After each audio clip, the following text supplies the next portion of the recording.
Miguel Sonara, ¿cómo estás? Bienvenido. Esto es IA para el Mundo Podcast, presidente de Georgalos. ¿Cómo andas? Muy bien, muy bien. Muchas gracias, Luis, por la invitación. Bueno, Miguel, como siempre, arrancando con esta pregunta a todos los invitados. ¿Qué es Georgalos? Bueno, Georgalos es una empresa alimenticia argentina. Ya vamos por más de 85 años de antigüedad, lo cual para Argentina es todo un desafío. Creada por mi abuelo, como muchísimos otros inmigrantes que llegaban a este país buscando horizontes. Yo siempre digo sin el afán de construir una empresa o un proyecto, pero con muchas ganas de trabajar, hacer y con un país también que daba esas posibilidades, así que de un sueño creé una empresa y bueno, de una empresa hoy, tercera generación, nos toca seguir proyectándola y llevándola adelante. Son 85 años. No hay muchas empresas en la Argentina que estén entre los 80 y los 100 años. ¿Cómo trabajas para mantener eso? Por supuesto, con los progresos que habrá tenido desde esa idea que tenía tu abuelo hasta tu gestión ahora como presidente. Sí, a ver, es cierto, yo creo que obviamente la historia, digamos, demuestra muchas de las historias de empresas, ¿no? Y que tienen que ver, como dije, de muchos de los inmigrantes que llegaron con ideas, una Argentina que tenía mucho por hacer, puntualmente en el rubro nuestro, que estamos en la actividad industrial, donde había toda una incipiente generación de industriales y básicamente transformadores de materias primas en valor agregado, y bueno, todo eso fue todo un desarrollo. Yo te diría que hoy cómo se digiere los 85 años es, a mí me gusta verlo desde dos ópticas, ¿no? Uno es aprender de todo el camino recorrido, digamos, para no volver a cometer errores y para no para capitalizar situaciones que hemos tenido en el pasado. Y por el otro lado, digamos, dentro del mismo eje, yo siempre digo el tema cultural, ¿no? Digamos, en 85 años hay toda una cultura dentro de la empresa, un estilo, formas, que bueno, hay que saber, digamos, cómo poder darle continuidad, sobre todo cuando uno incorpora un recurso humano actual, ¿no? Sí. Que no viene con todo ese bagaje de historia. Y el otro eje es que yo siempre tengo una frase, tenemos una frase en la empresa que decimos una empresa con historia, pero con mucho más futuro. Porque la historia no te tiene que dejar en la historia, ¿no? Sino que tenés que pensar en Claro. adelante y decir, bueno, si llegamos hasta acá como llegamos, ¿cómo hacemos para que la empresa siga prosperando? ¿Mantenés valores de tu abuelo que les haya transmitido y que los haya guiado durante todo este tiempo? Sí, sí, totalmente. Es más, yo trato siempre de reconocer no solamente mi abuelo, ¿no? De toda la familia y también de toda su gente, ¿no? Que nos acompañó, que son no son familia porque no comparten apellido o sangre, pero sí en los afectos, mucho de los ejes que nos permitieron, digamos, llegar hasta donde estamos, crecer y potenciar los crecimientos y pasar las más difíciles también, ¿no? ¿Cómo fue tu infancia? Digo, ¿estabas mucho en la fábrica? ¿La familia estaba muy metida ahí en Georgalos? Sí, sí, totalmente. Mi infancia puntualmente fue una infancia muy particular porque mi vecindad era la fábrica, entonces es como que yo arranqué un proceso de educación industrial in situ, ¿no? Vivía adentro de la fábrica. Digamos, iba al colegio, vivía en Río Segundo, en donde tenemos una de las plantas históricas nuestras de producción, y yo vivía justo al frente de la fábrica, con lo cual veía todo el movimiento y en esa época que no había tantas restricciones en los ingresos y egresos a las líneas de producción, todo, en cualquier tiempo libre que tenía era o cruzarme al frente de la fábrica, pasar mi tiempo ahí, o ir a visitar a mi abuelo, a mi padre, a la oficina, y bueno, y obviamente también ir involucrándome en ese mundo corporativo, industrial, de a poco, ¿no? Con lo cual es bastante Pero ya familiar en para mí. ese momento vos dijiste, lo que estoy viendo me gusta para el futuro de mi vida. Sí, a mí siempre me gustó, la verdad que a mí siempre me gustó. Viste que hoy está como muy diferenciada la palabra, viste, emprendedor, de empresario. Bueno, me gustó siempre armar proyectos, me gustó siempre emprender, me gustó siempre la industria, me gustó siempre la actividad empresaria y la verdad que no, digamos, no fue un esfuerzo para mí o una imposición, fue algo, digamos, diría vocacional o que me surgió naturalmente y la verdad que así lo transité hasta el día de hoy, ¿no? ¿Cuál es el hito de Georgalos que vos digas y que lo hayas vivido que los llevó hasta donde están hoy? Bueno, yo creo que en lo que hace a mi historia, dentro de esta trayectoria, yo viví, digamos, muy fuerte lo que fue el periodo de crisis y la venta de nuestra marca emblema, como fue Mantecol en el 2001, que bueno, obviamente fue algo muy doloroso ver salir todas las líneas de producción y las marcas de la empresa. Realmente yo ahí ya estaba con 20 años y obviamente toda una concientización de, como te decía recién, capitalizar, ¿no? Los temas de que habían pasado, si los por qué nos llevaron hasta ahí, qué habíamos podido, qué hubiéramos podido hacer para no llegar hasta ese momento. Y después el otro gran hito fue, después de 20 años, en el 2022, por firmar la recompra de la marca, volviendo a incorporar la línea, que algo muy lindo de lo que nos pasó es que, o me pasó que cuando fuimos, porque estaba radicado en otra planta, digamos ya la planta de producción, que estaba en Buenos Aires, fuimos a hacer la visita previa, obviamente, a la transacción y lo lindo fue que muchas de las máquinas con overhaul tecnológico, pero eran las mismas máquinas que nosotros habíamos Entregado en su 20 momento. años. No, 20 hasta años. tenía el mismo color, ¿no? Le habían respetado el mismo color, que era un beige que siempre pintábamos las máquinas de Mantecol de ese mismo color. Bueno, Mantecol y después Nucren tienen un valor simbólico en la sociedad argentina, pero ¿cómo ustedes mantuvieron o qué responsabilidad tenés vos de seguir manteniendo eso que nos ha acompañado? ¿Cuántos años? A ver, Mantecol es previo a Georgalos porque la historia arranca de nuestra empresa con mi abuelo Sí. haciendo el postre, o sea, gracias al postre se crea todo el resto, ¿no? Y se arma todo el proyecto. Con lo cual Mantecol es previo, digamos, a lo que es los cimientos o la fundación de la empresa. Nucrem, la historia de Nucrem es, nosotros tenemos un ADN en el maní, mi abuelo llega a Córdoba por el maní y él es un fiel defensor de esta nuez, como él la llamaba, para todo su desarrollo en la economía regional y para toda su generación de valor agregado. Nosotros sin un postre de maní perdíamos identidad, o sea, éramos una compañía que, si yo te preguntaba rápido, previo obviamente a las nuevas adquisiciones, pero decía, ¿qué es Georgalos? Y vos me podías decir, mirá, una alimenticia, pero no sé si es fuerte en chocolates, no sé si es fuerte en caramelos, no sé si es fuerte, o sea, en otro tipo de categorías. Bueno, nuestro vertical era el valor agregado al maní, digamos, llegando hasta, digamos, el producto insignia que era el postre de maní. Obviamente no teníamos la marca, claro, no podíamos durante un tiempo poder elaborarla, pero teníamos la conciencia de que nuestro ADN nos requería tener en el portafolio de productos un postre de maní. Entonces, después de haber... Pienso en la nostalgia, ¿no? Porque la gente que vive afuera por ahí te dice, tráeme un Mantecol. Bueno, vos dijiste una palabra, nosotros le llamamos así, los mercados de los argentinos que emigraron, que, digamos, fueron muchos en los últimos 20 años, nosotros le llamamos mercados nostálgicos, porque parte de las cuestiones que muchos no han abandonado han sido pequeños hábitos, como por ejemplo el consumir algunos productos emblemáticos de su lugar de origen.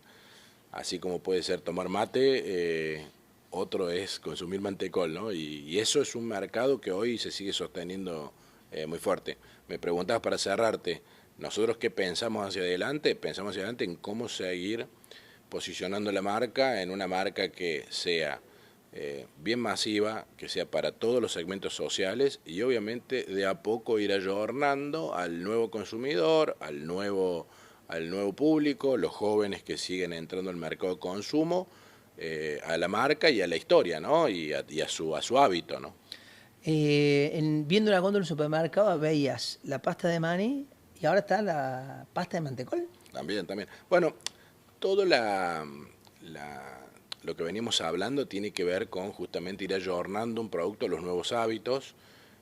Por supuesto que el vertical del producto es el postre de maní tradicional, Pero también uno tiene que ir innovando en darle a los consumidores cada vez más dinámicos, cada vez mucho más desafiantes a nivel de hábitos de consumo y con cambios mucho más rápidos. No nos pasa solamente en la alimentación, sino pasa en cualquier ámbito de consumo, sea duradero o no duradero. Bueno, es darle la posibilidad de que la marca esté presente en varias de las categorías dentro de sus hábitos diarios, semanales, mensuales o hábitos de vida, ¿no? Entonces, dentro de esa estrategia está poder posicionar a Mantecol en todos los productos que la marca lo permita y el consumidor obviamente... Cereales, bueno, hoy tenés cubanitos, obleas, pastas untables, salimos con helados, dentro del postre de maní tenés, digamos, variedades con café, con coco, sal caramel. Y eso, Miguel, que es tan dinámico, ¿cómo lo trabajas? ¿Cuál es el equipo que te dice, che, estamos observando que el consumidor nos está requiriendo esto, vamos para allá? Bueno, a ver, el eje sale desde marketing, y marketing es permanentemente quien esté evaluando las conductas del consumidor, sus movimientos, sus hábitos y las tendencias, ¿no? Y eso en el último tiempo, ¿cuánto llevas como presidente? Y ahora van a ser, son 6, 7 años. ¿Y eso, en 6, 7 años has visto que se modifica cada vez más rápido? Sí, totalmente. Es más, es el gran desafío. La alimentación, digamos, si el oyente quiere interpretarla bien, tiene como dos grandes mundos. El mundo de la compra programada, que te diré que es canasta básica. Vos cuando vas al supermercado vas con la listita de los productos infaltables. Esos son muchos commodities industrializadas, productos, digamos, de altísimo volumen, poca rentabilidad, digamos, en su matriz de negocios. Y después tenés todo el mundo del impulso, que el impulso son los productos de más valor agregado, que las empresas tenemos que estar en el lugar indicado y provocar ese impulso de compra frente al producto. Generalmente son productos con mucha más industrialización y obviamente muchos más desafíos para la venta, posicionamiento en el hábito del consumidor. También tienen otras contribuciones, ¿no? Son productos más. Este mundo de los impulsos está teniendo un dinamismo, pero fruto de lo que pasa en cualquier ámbito de la vida. Si vos le preguntas hoy, o sea, a un chico respecto a nuestras infancias, yo te puedo decir, mi infancia era muy rutinaria, y hoy cuando le preguntas a un chico, es multitasking, maneja 10.000 tipos de actividades, les cuesta mucho el aburrirse, el no hacer nada, manejar la ansiedad. Bueno, todo eso también se traslada al consumo, y eso también nosotros te diría que lo tenemos que interpretar y saber cómo proyectar la empresa en ese mundo, ¿no? ¿Cuál ha sido el sacrificio más grande que hiciste y que decís, bueno, la verdad valió la pena? Yo te diría el tiempo por ahí con la familia, el tiempo por ahí para con los amigos, el tiempo para conmigo mismo. Sí he sido siempre muy solidario con la causa, y siempre he sido muy dedicado a las cosas que he abordado. Digamos, no he hecho nada que no le haya puesto muchas ganas y mucha entrega. Y si yo te diría hoy, después de un recorrido, quizás hoy, si digamos, uno puede armar una vida promedio, que me encuentro ya habiendo pasado la primera mitad, diría, bueno, creo que por ahí la segunda mitad como tema pendiente es poder devolver ese tiempo por ahí a muchos de los que no le he brindado. ¿Y te cuesta o te costaría empezar a ceder más quizás de lo que hoy, el tiempo que te insume tu rol? No, de hecho lo he hecho, en muchas cosas.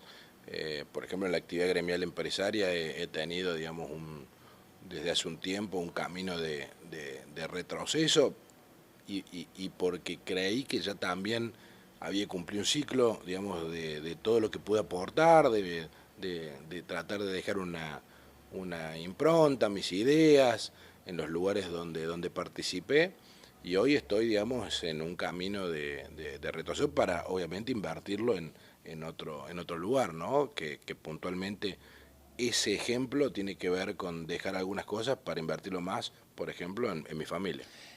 Filosofía y estilo de líder, ¿cómo sos? ¿Qué buscás transmitirle a tu equipo? Primero te digo, me gusta armar equipo me fijo mucho en las personas.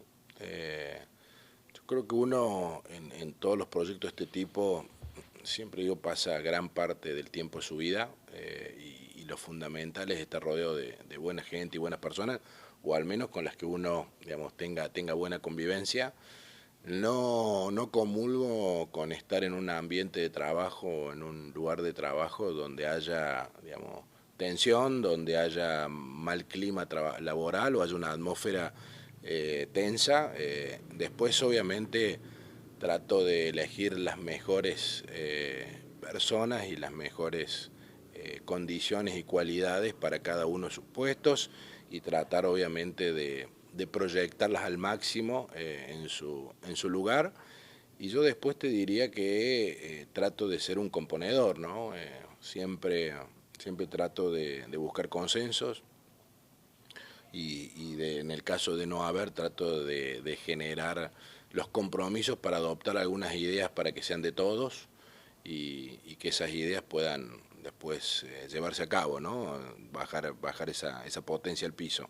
Creo que ese es, te diría, si yo me tuviera que definir dónde está mi máximo valor agregado.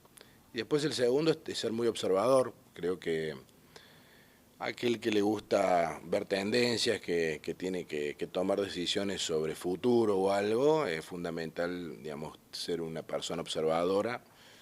Cuando digo observadora no digo solamente por ver, sino ver y oír, escuchar mucho, tratar de interpretar y, bueno, obviamente tratar Pero de... ahí con quién hablas, con gente de la industria, con gente que en algún momento trabajó con tu abuelo y con tu papá, que todavía No, sigue con todo, Luis, con todo. con todo, absolutamente con todo. Desde un guardia hasta un director, hasta los hijos tratar de entenderlos cómo, qué piensan, cómo se manejan, y eso obviamente hace a tener digamos, una seguridad a la hora de tomar una decisión de que más allá de lo que te traen y los informes y todo el dato que uno tiene para llevar adelante una decisión, tener tu propia lectura. Y bueno, eso obviamente trato de motorizarlo permanentemente, ¿no? Me decís que estás quizás no mucho tiempo empezando a correrte sin dejar la responsabilidad, pero quizás delegando un poco y cediendo ese tiempo a tu familia.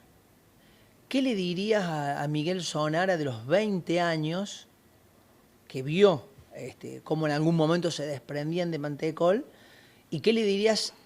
Esto que hiciste, cámbialo.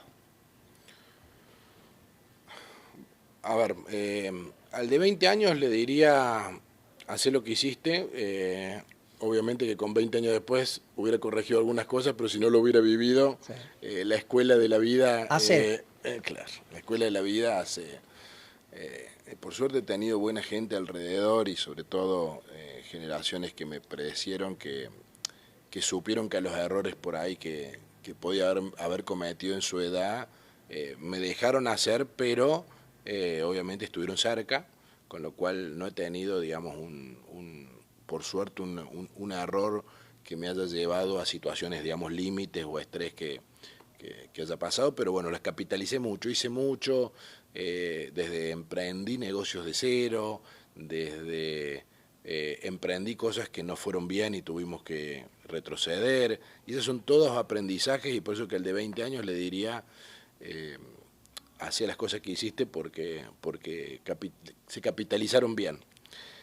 Y después al de hoy, viendo 20 años para atrás, bueno, el tema de haber digamos, cumplido ciertos hitos, Sí. también te lleva un desafío enorme de ponerte los próximos, ¿no? Porque siempre yo creo que uno, viste, a nivel, por lo menos a mí, ¿no? Desde el punto de vista de lo corporativo, lo empresarial y el emprendedurismo, siempre me gusta, viste, ponerme metas, digamos, de largo, mediano y corto, digamos, en un camino de recorrido. Cuando vos la vas capitalizando, bueno, tenés que ir poniéndote metas más desafiantes. Y yo, por ejemplo, hoy veo que al de hoy digo, bueno, a volver a retomar esa energía de los 20 años atrás para lograr metas que van a ser mucho más desafiantes de aquí para adelante, ¿no? Si tuvieras la posibilidad de tener 10 minutos con tu abuelo, ¿qué consejo le pedirías? No, tratar de escucharlo y tratar, porque ellos fueron personas de escuela de vida, ¿no? Mi abuelo no tenía la primaria, que había hecho en una isla y no tenía ningún otro tipo de formación, pero claramente la vida les había dado una escuela magnífica. Entonces, lo que más que consejo, me pararía al lado a escucharlo y a tratar de vivirlo.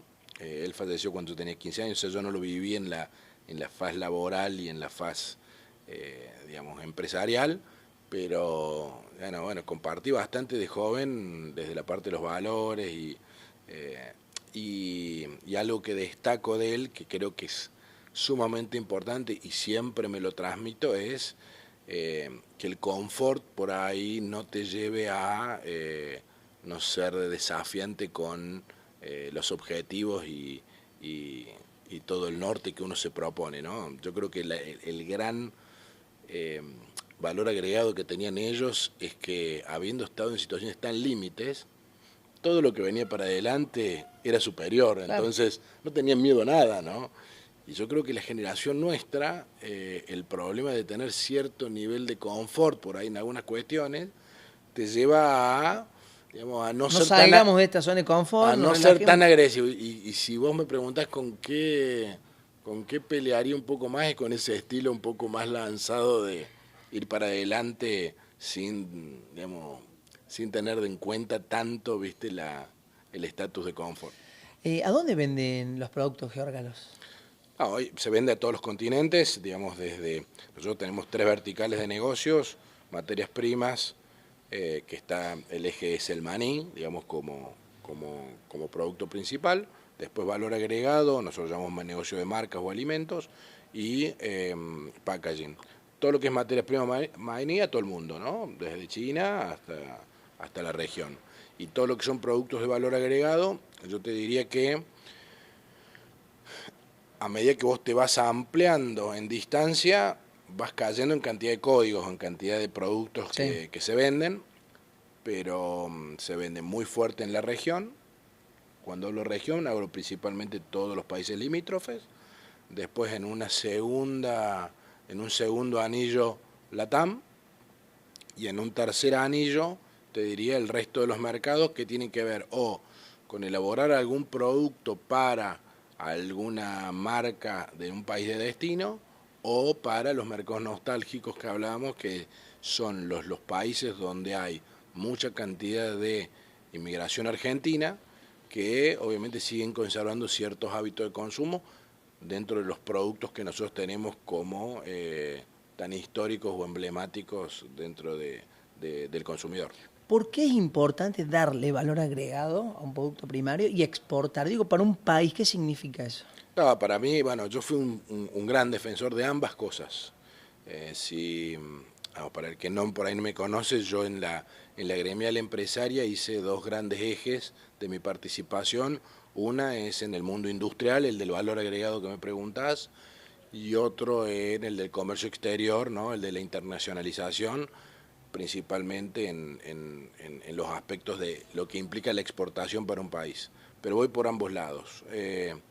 El primero, el valor agregado, para mí es lo que hace a una sociedad desarrollarse.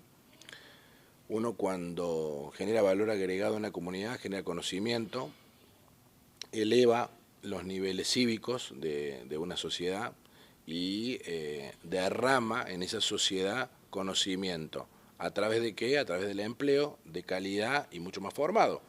Digo, todo empleo es bueno, todo empleo es digamos, digno de reconocer, pero no es lo mismo a la hora de generar puestos de ingeniería que generar puestos de recolección en una chacra. Todo es muy digno, pero a nivel de, digamos, conocimiento, hay mucho más desarrollo en los puestos más complejos que se dan cuando uno busca a una materia prima darle una sofisticación, ¿no? Y esa sofisticación, ¿qué permite? Que ese gap entre el precio de la materia prima y ese producto sofisticado se derrama en esa sociedad, digamos, que está, digamos, inmersa esa industria, esa radicación. Eso, a su vez, ¿qué permite? Que esa persona que empezó a ver ese nuevo mundo, el conocimiento, primero que le abre un nivel de frontera fenomenal, y después que a la hora de tener que educar, digamos, a sus descendientes, va a ser una persona que la vara la va a poner siempre mucho más alta, ¿no? Digamos, desde el punto de vista. Entonces, hay como toda una plataforma de desarrollo y de ascenso de las sociedades cuando uno busca darle a, digamos, el lugar valor agregado, ¿no? Generarle desarrollo. Entonces, yo la verdad que me emociona y me alegra enormemente cuando escucho una erradicación de una industria, y me entristece y lloro porque la sociedad no tiene dimensión lo que implica cuando una industria para una máquina o desinvierte en un lugar, lo que provoca a ese lugar, ¿no? Digo, eso es fundamental, sobre todo porque yo creo que a la larga la sociedad, es el objetivo final, es que su pueblo esté bien y viva lo mejor posible. Y cuando bueno, uno analiza obviamente las sociedades que viven bien y se desarrollan, el concepto de valor agregado existe siempre, que puede ser industrial o no, no digo, las tecnológicas generan altísimo valor agregado, todos los servicios generan altísimo valor agregado, digo, el valor agregado desde un servicio base o desde una materia prima, generar algo superior, ¿no? ¿Qué mito te gustaría derribar de lo que es ser un CEO o un presidente de una compañía? Pero yo te contesto la última, que no me quiero olvidar, la del comercio exterior, la exportación, ¿qué es?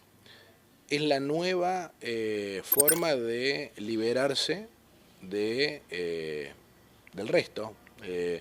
Durante mucho tiempo vivimos las colonias, digamos, que obviamente con las independencias buscaban, digamos, no depender más de la colonia. Sí. Hoy, para ser un país independiente, lo que necesita es generar riqueza genuina. ¿Cómo generar riqueza genuina? Tratando de venderle al mundo todo lo mejor que vos hacés. Y puede ser desde un futbolista, o puede ser desde productos, materia prima. Con lo cual, yo para mí un país que logra una matriz exportadora sustentable y potente, bueno, es un país que tiene una capacidad de generar riquezas brutales, que después obviamente el otro gran debate que viene después es, che, cómo la distribuimos, cómo la asignamos, todo, pero primero es cómo la generamos, ¿no? Y ese es el norte. La segunda pregunta que me decías. El mito que te gustaría derribar de ese concepto que hay de un CEO de una compañía o de un presidente. Claro, yo creo que hoy se está dando un cambio generacional en las empresas, donde yo siempre digo, la empresa como organización tiene que ser sustentable más allá de las personas que las componen o las familias que son accionarias o digamos algún nombre en especial que la dirige. Yo creo que durante mucho tiempo nosotros convivimos generacionalmente con la figura de el presidente CEO en una misma cabeza, digo, era por ahí un líder familiar, presidente de una organización, y el CEO, que es como el director, para que la gente lo entienda, el director ejecutivo, el gerente general que lleva adelante la operación. En lo particular, comulgo mucho con la idea de dividir las funciones, independientemente de los tamaños de compañía, donde pueden ser la misma persona o no, pero tener bien en claro la división de las funciones. Bueno, el presidente de una sociedad es aquel que está 100% abocado a las cuestiones estratégicas y obviamente a las cuestiones de consenso, convivencia y proyección del capital y sus accionistas, ¿no? Tratando de obviamente tener ahí un esquema bien compacto para que después, cuando esa estrategia o esos lineamientos se bajan hacia el CEO, gerente general, haya mucha claridad, haya mucho convencimiento y trabajar de la mano con el CEO para que, como dijimos recién, todas esas ideas se puedan bajar a piso y se lleven a cabo. un profesional que es CEO, que puede ser la misma persona que el presidente o no, tiene que ser una persona con alta capacidad de ejecución. O sea, tiene que ser una persona que sea un animal de hacer. Por supuesto que eso, y al menos todos los que yo he conocido en mi mundo, también son por supuesto que grandes estrategas, pero su foco tiene que estar en ver cómo llevar esas estrategias a la operación. Y en mi caso particular a mí me toca varios roles. Yo tengo, por ejemplo, en Georgia, los que estamos hablando, un rol de presidente, pero yo tengo un CEO independiente, ¿no? Que lleva adelante digamos, toda la operación. Y por eso es que hoy puedo estar hablando con vos y no estar, digamos, a full ahí estando en la operación. Pero por supuesto que hablamos todos los días y por supuesto que debatimos todos los días decisiones a tomar. Pero en otras organizaciones más chicas, yo también soy presidente y CEO. O sea, soy el gerente general que tiene que llevar adelante las cuestiones. Obviamente que por tamaño de operación, la demanda por ahí de agenda es mucho menor. Pero siempre es bueno tener en claro esa división. Miguel, hablamos del mantecol. ¿Qué otros productos así de insignia de la compañía son los que hoy te están traccionando un volumen grande en el negocio? Productos de línea, tenemos marcas, en caramelería somos muy fuertes, en blandos con la marca Palito de la Selva, con Flimpaf. Lo que es alimentos tenemos todo el abanico de la marca Toddy, en lo que es chocolatería, Fulmaní, Toque, bueno, la misma marca Georgalos como branding corporativo. Bueno, después en chicles Bazooka, en Pero todas marcas históricas de la vida, ¿no? Sí. El Flimpaf, Palito de la Selva. Lo que pasa es que yo creo que mira, siempre lo he hablado en otro tipo de conversaciones. Creo que vos tenés dos grandes mundos dentro de la alimentación hoy, que vos tenés la parte, como yo digo, dura y blanda. La dura es tu capacidad fabril, los fierros, la preocupación por el costo unitario de producción, la preocupación es cómo adaptás esa máquina a las nuevas tendencias, nuevos formatos, ¿no? Y la otra parte, la blanda, es la parte marcaria, comercial, que es cómo te posicionas en la mente de tu consumidor y cómo llegas a él. Y es increíble lo que las marcas generan en la mente del consumidor.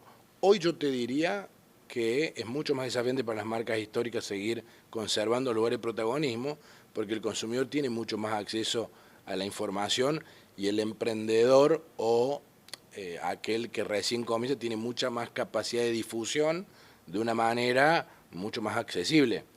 Pero eso, al eliminar una barrera de entrada, también se masifica de tal forma que también vuelve a ser otra vez difícil porque tenés muy poca barrera de entrada. Pero vos te das con que, por ejemplo, en los últimos 10 años se han desarrollado productos y marcas que, por ejemplo, la categoría alfajor, que se han desarrollado de manera muy importante, donde antes, yo diría 15 o 20 años, era imposible, porque si vos tenés que pagar un segundo en la televisión en una hora prime, era prácticamente para pocas empresas o poco acceso. ¿Cuál es el producto que te acompaña en algún momento en el que en tu casa tenés ganas de comer algo? Así, che, me pongo a ver una tele, una película, un partido de fútbol. Sí, bueno, voy a resultar poco innovador, pero yo soy consumidor de mantecol. Y como mantecol en todas sus presentaciones. Por ejemplo, más allá del clásico, que lo llevo como postre a cada uno de mis lugares donde por ahí voy con amigos o familia.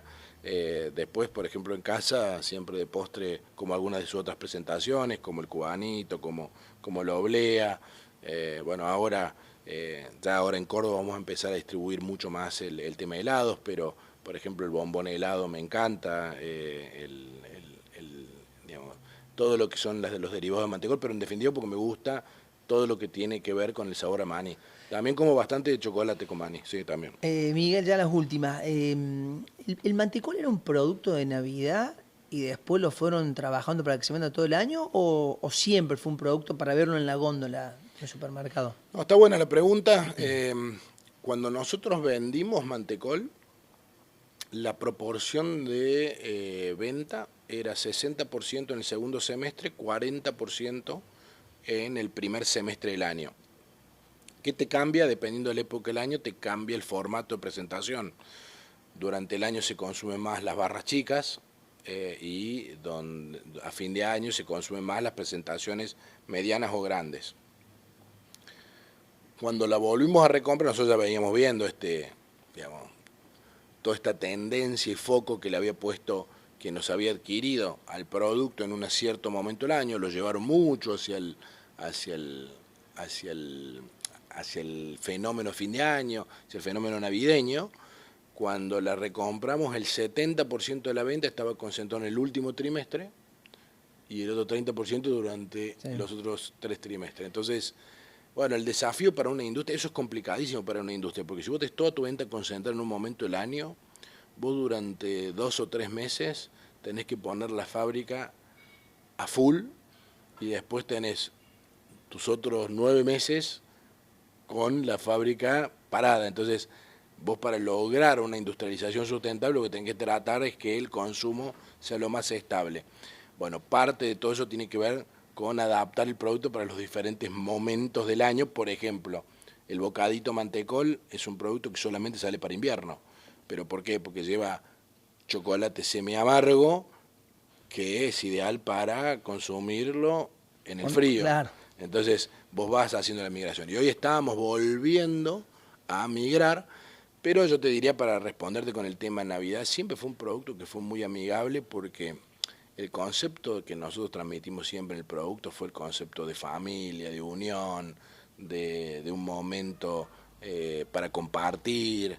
Y bueno, eso son las fiestas de fin de año, ¿no? Y la Navidad y lo que representa el emblema del producto. Y yéndote a cerrar, creo que lo mejor que puede tener una marca es una definición de una categoría.